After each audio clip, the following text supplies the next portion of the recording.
Cristina.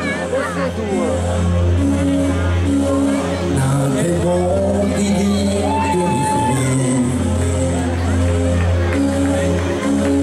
dove tranno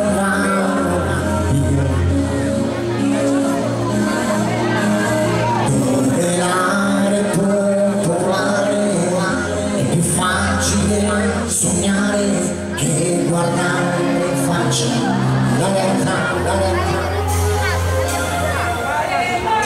Quanta gente giovane